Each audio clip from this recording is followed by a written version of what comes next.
माँ का वादा। अरे ओ रमिया, कहाँ है तू? जल्दी इधर आकर मेरी एक बात तो सुन जरा।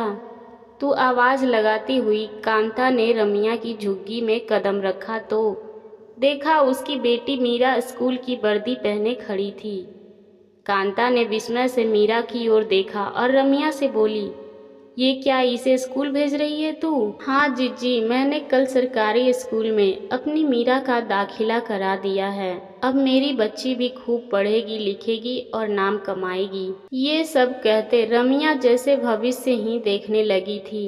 अरे मूर्ख, खुद के खाने पीने का तो पता नहीं और चली इसे पढ़ाने।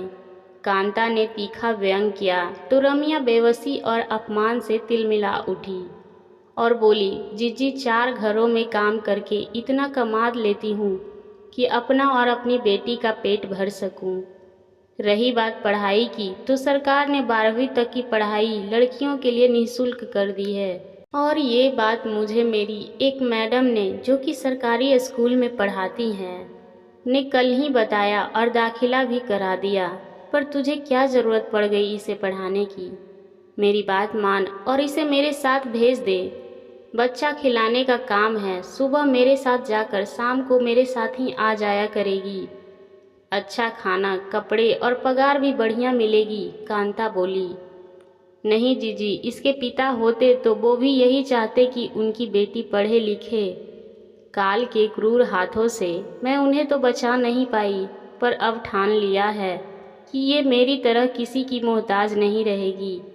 मेरे माँ बाप ने अगर मुझे पढ़ाया होता तो शायद मैं भी कहीं अच्छी नौकरी पर होती, यूं घरों में बर्तन ना घिस रही होती। और जो मैंने सहा है मेरी बेटी वो सब नहीं सहेगी। ये एक माँ का वादा है।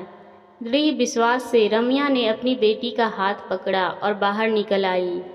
पीछे से उसकी जेठानी कांता ने चिल्लाकर कहा, हाँ ले जा, हम भी देखेंगे कि 4 किताब पढ़ने से क्या मिलेगा इसे। सम्मान और दुनिया के साथ कदम से कदम मिलाकर चलने की ताकत। रमिया ने पलटकर जवाब दिया और चल पड़ी अपनी बेटी के साथ उसका जीवन संवारने। आशा करती हूँ आपको ये कहानी पसंद आई होगी। इस कहानी पर आपकी क्या राय है हमें कमेंट करके ज़रूर बताएं। कहानी पसंद आई हो तो लाइक और शेयर करना ना भूलें। चैनल पर नए हैं तो प्लीज़ सब्सक्राइब करें। कहानी सुनने के लिए आपका बहुत बहुत धन्यवाद।